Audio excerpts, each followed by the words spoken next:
Please welcome Tanisha.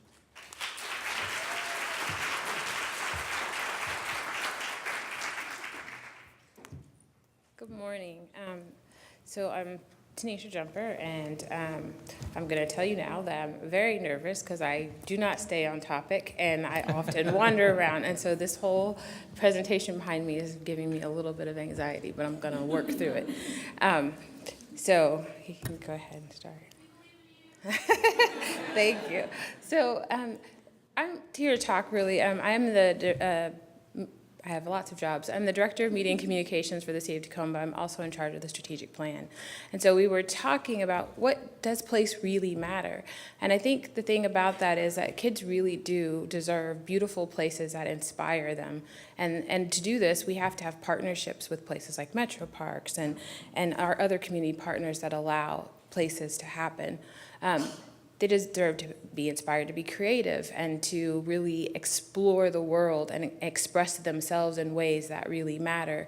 And they also deserve to have adults support them in that. And so when we think about what's the role of the city, we fund places like libraries and things like that that really create spaces for kids, but it goes beyond that. And as I was kind of working through this process of trying to figure out how to make these slides that I would talk about, I realized that some of this place matters, but really what was confirmed through all the conversation we had today is the people in the place matter more than the place.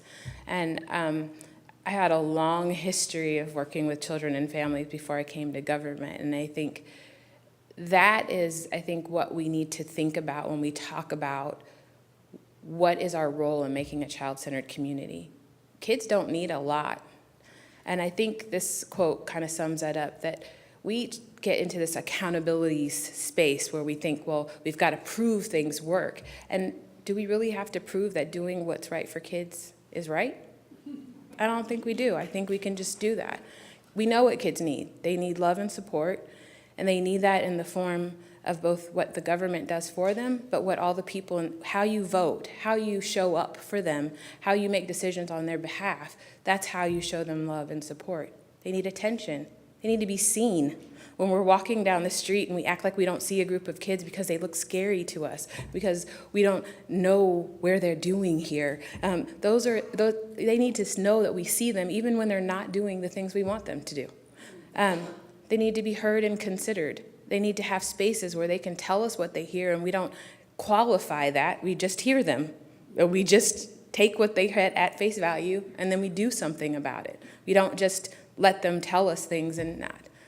Guidance, this is an important one. This is not about telling kids what to do. It's about asking them the questions that help them to make the better decisions, help them learn from the bad decisions they've made, things like restorative justice and things like that we really can. And then wonder and awe. We lose that as we get older, and kids can inspire us to keep that. They ask questions, they question the things that we think we know, and we should allow that. And then representation. And I think this is one of the places where I'm most proud of the City of Tacoma.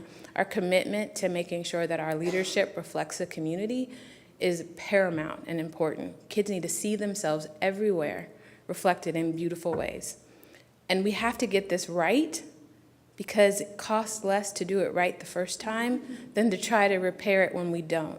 And we have lots of kids in this community where we failed them. Our systems have failed them repeatedly, and now we have to pay for that. So the simple answer is to let them show us, and we saw that today in the speech. Let them tell us, when Victoria was talking with them, they'll tell us what they need if we are humble enough to listen to them. They'll lead us, and we've seen that. We've seen that with the kids in Parkland. We've seen it with the Black Lives Matter movement. The kids will lead us if we allow them, and if we step back and support them in doing that. They will also teach us. And I think there's this myth that as an adult you have things figured out. And we perpetuate that onto kids, that we know things that we don't actually know. And so if we could just step back, create places where they could tell us, they would inspire us to be better than what we are. And counter some of the cynicism we have as adults. I tell everybody, my kids keep me young. You know, I know every little, and so I wanted to tell, kids don't come by themselves. They come as part of a family. And when you disrespect their family, if someone would have seen that person over there in that corner and said, well, she's really young and she shouldn't have had a kid and not supported me, those people wouldn't be who they are. And this is the consequence. When we don't do what's right for kids, we pay for it. And so we can either do it right the first time or not do it at all. So, thank you.